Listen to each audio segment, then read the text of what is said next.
మోడీ సర్కారు ఆంధ్రప్రదేశ్కి ఇస్తున్న గిఫ్టులు హైవేలు. నేను ఏనాడో ప్రస్తావించాను.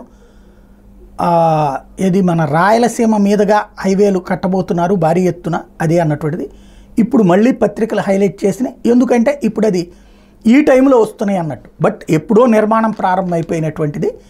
ఆంధ్రాకి కాదు, రాయలసీమకి ఎస్పెషల్లీ భారీ గిఫ్ట్ అని చెప్పాలా. ఆంధ్రప్రదేశ్లో అత్యధిక విస్తీర్ణం ఉన్నటువంటిది హైదరాబాద్ బెంగళూరు జాతీయ రహదారి టోటల్ విస్తీర్ణం 576 కిలోమీటర్లు అయితే అందులో ఆంధ్రప్రదేశ్లోనే 260 కిలోమీటర్లు ఉంది. తెలంగాణలో 210 కిలోమీటర్లు వస్తుంది. అది కర్ణాటకలో 106 కిలోమీటర్లు. ఈ హైవేలో ఆంధ్రాలో ఉన్నటువంటి కర్నూలు దగ్గర ఉన్న శ్రీసత్య జిల్లాలో కొండికొండ దగ్గర ముగుస్తుంది. కర్నూలు, డోను, గుత్తి, అనంతపురం, పెనుకొండ మీదుగా ఈ హైవే వెళ్తుంది. ఇదంతా 12 వరుసలుగా విస్తరించబోతున్నారు. ఇది అత్యంత ముఖ్యమైనటువంటి హైవేల్లో ఒకటి. వాస్తవంగా ఇది ఎప్పటి నుంచినో పని జరిగిపోతుంది, ఆల్రెడీ అందరికీ తెలిసినటువంటిదే.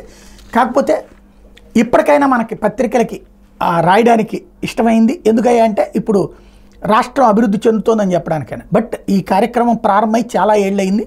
ఇప్పుడు మరింత వేగం పుంజుకోబోతోంది.